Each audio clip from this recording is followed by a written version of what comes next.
Hello and welcome to 7 Super Series. I'm Ben from the Bonehead podcast, and this is the Game 3 preview.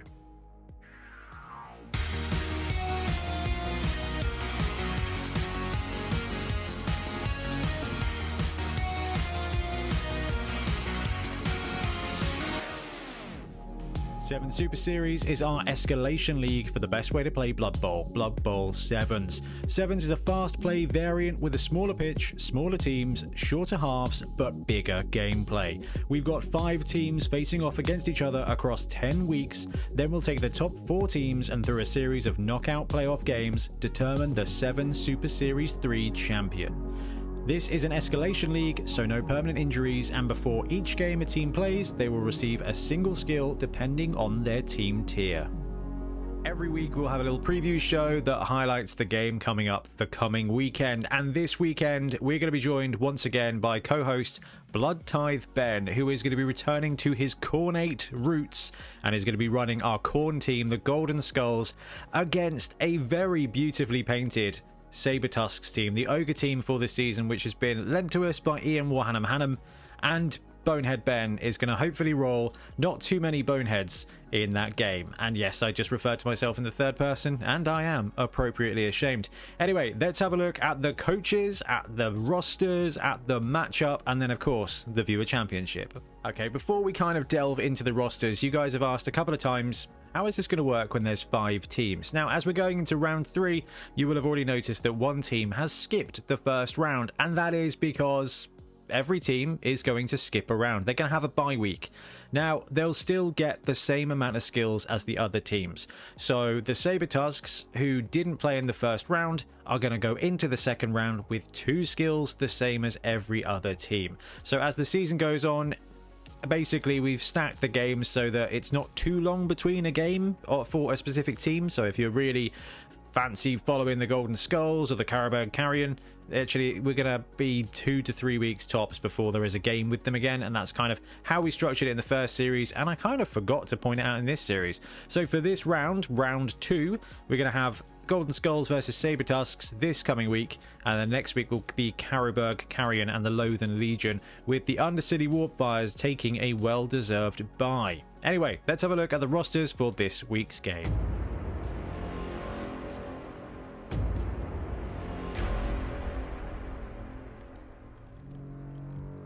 Okay, first up we've got the Golden Skulls. Now this is our Khorne team and is made up of 3D printed torchlight miniatures, hastily painted by myself, and Blood Tithe Ben is going to be piloting it against me. Golden Skulls are a Khorne team and are tier 2, so in the staging of our skills as they go into game 2, they're going to have a primary and a secondary skill. Now this roster's got 3 Bloodseekers and 1 Khorne Gore with 4 Marauder linemen. It comes in bang on 600k and has got that all-important reserve person. Khorne love throwing block dice, but block dice, as much as the Khorne god himself, do very much enjoy skulls. So this team can tend to fall apart quite quickly, so having that 8th person is really, well, monumentally useful. So when it comes to skills, Bloodseeker number 1 had block going into the first game, and it was as useful as you'd imagine. But at game 2, now they've got access to that secondary. It's the Khorne Gore with Leader. Now, Leader gives a team a reroll. Basically, as long as that Khorne Gore is alive, they have 1 reroll on the pitch, which is phenomenally useful in sevens where rerolls are doubled. For this team, that's what, 120, 140k? Actually, that's the price of one of our positionals. So not having to take that reroll and waiting for this game to take Leader has helped that team immensely, I think. Okay, game plan for the Khorne team is going to be to absolutely smash. There's no two ways about it. This is Blood Tithe Ben. Blood Tithe Ben prioritizes murder, as is his want, as is the god of murder's want. So really, Golden Skulls with block and now an extra reroll are just going to be more effective at punching things.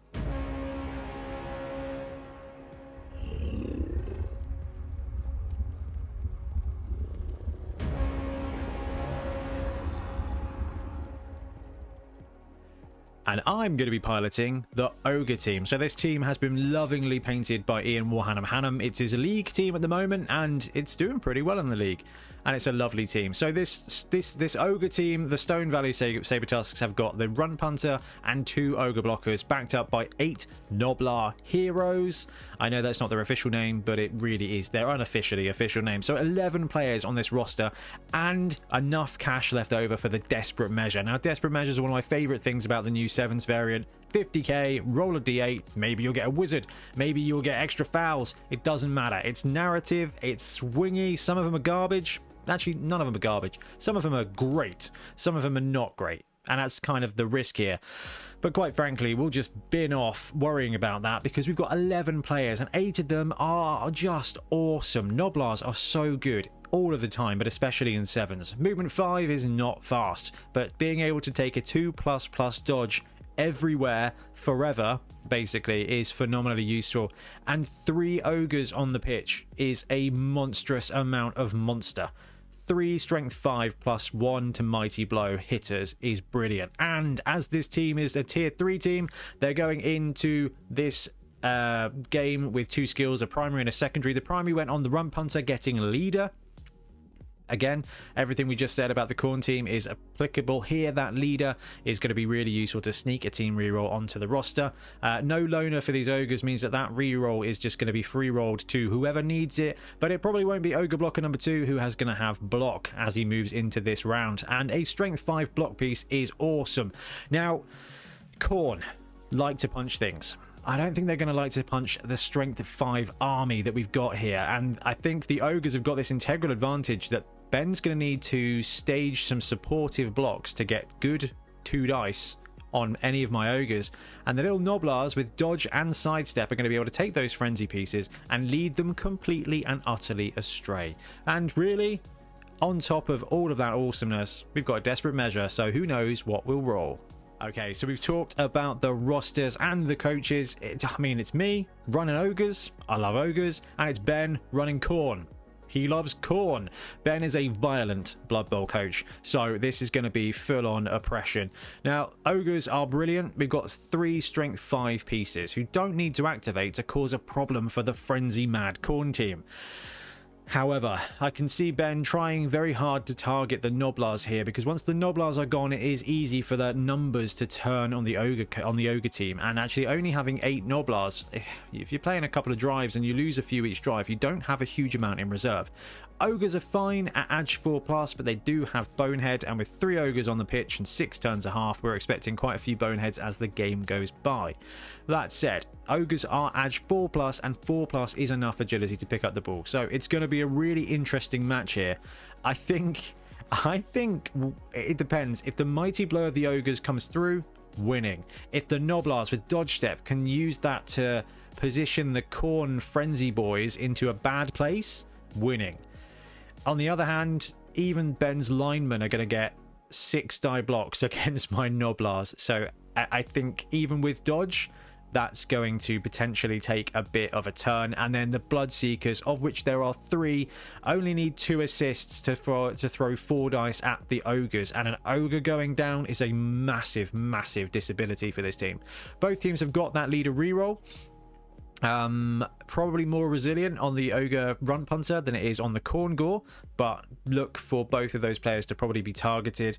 With Ogres, you've got a chance at a cheeky foul, and I think if the Khorne Gore's on the ground, the Noblars have got to take that foul. And quite frankly, I think even with the Khorne team, they've got a person on the bench. If they get a chance to put the boot in against the Run Punter with that leader reroll in the first half, definitely needs to be taken. It's weird. There's no dash here. And everything is bash. This is bash versus bash, and it's going to be a proper grind. And in 7s, it can escalate and snowball so quickly. So I'm super excited to see this one on the pitch, because Khorne versus ogres, strength mighty blow, strength frenzy. Clash of the Titans. Anyway, this is the video. This is the Viewer Championship preview. So we need you to put the guess in. You need you to guess your scores and put them in the comments to this video. Let's have a look at how the Viewer Championship works. Okay, so the Viewer Championship started a few seasons ago and we've kept it going. So we want you to guess the outcome of the game by letting us know if you think it's going to be a draw, or letting us know who you think is going to win the game. So for example, it's going to be a draw, or Khorne are going to win. And and then let us know the score for each of the teams. So it's going to be a 2-all draw, or Khorne are going to win 3-2, because we will give you points if you get it right, and points will win prizes at the end of the season. So we've changed the scoring method for this season. We've juiced it up a bit. So if you guess the outcome right, you will get 3 points, and you will get a +1 point for each team whose score you guess correctly, regardless of whether you get the outcome right. So if you think it's going to be a 3-2 Khorne win, but the Ogre team ends up scoring 2 touchdowns and it ends up being a 2-1 to the Ogres, you're going to get 1 point for getting Ogres' amount of touchdowns right. And we've rolled over the Dungeon Bowl leftovers into this season as well. Now, before we have a look at the top score so far, going into round 3, I do want to say that I messed up a couple of the scores in the last time. We had some notes on the Patreon video that I've dragged over into YouTube. And where I used the Bonehead Championship sheet, I forgot to change this bit here. So the scores are going to be very different this time, because those of you who got it bang on right are going to find yourselves having received a lot more points. What we'll do is we'll have a look at the leaderboard now, just the top few spots, and then we'll give the full Star Wars score scroll at the end of the video. Okay, so the leaderboard going into round 3, we've got first place Stevie126 with 11 points, of course. Stephen did join us the other week on the podcast to talk about sevens, so got a ton of sevens knowledge. Adam Pike, Chris Stevenson, Olabayo, Richard Stone, and Silith B in second place with 10 points. Dan Pritchard in third place with 9 points. 4 people at 8 points for fourth is, no, just the 3, Gecko 8, Lonnie Live, and Turl Shockley. And fifth place, we've got Alexander Padberg, Antonio Jimenez, Austin Faulkner, Baron 1, Cotter Bap, Forgot My Tea, Millman, Sean Murphy, and Steve Reed, with Tom Wheatley and Trevor Turner as well. Now, the rest of you, we're talking up to 5 points per game, and this is going into game 3 of 13 games, so there's plenty of time to get on the leaderboard right now. But as I said, the rest of you, including our friend David Warner, Blood Bowl Commissioner, will appear at the end of the video in the full Star Wars score scroll. Okay, we've talked teams. We've got some brutes going against each other this week. We've talked viewer championship. Don't forget, 11 AM on a Saturday. UK, it closes because the game goes out midday for Patreon and YouTube members on the Saturday, and then goes live for everybody else midday on Sunday as well. I am super excited about this game. And to be entirely honest with you, I can't remember how it ended, so I need to go refresh myself with the score of this one, because I don't remember much about this game, which is 1, incredibly worrying, but 2, it means I get to watch it all over again, which I'm actually really excited about. I love Khorne in sevens, and I love Ogres in sevens, and I'm proper psyched about this one. Anyway, let me know in the comments what you think the outcome's going to be. Don't forget to let us know the score and who you think is going to win, and we'll be back soon with more Blood Bowl content. Happy blocking. Thanks very much for watching. We really appreciate your support. If you want to support the channel even further, please like and subscribe. It really does help us out. Or come join us on YouTube members or in Patreon, where you can get exclusive access to some content, some loot, early access to basically everything we do, as well as regular competitions. Or you can pick up some Bonehead Podcast loot either on our website at boneheadpodcast.com. We've got the Dungeon Bowl things, we've got tokens and stuff like that, or on our Spreadshirt site as well. Everything you do just helps us make more content and hopefully do it of better quality. Anyway, thank you very much for watching. Happy blocking.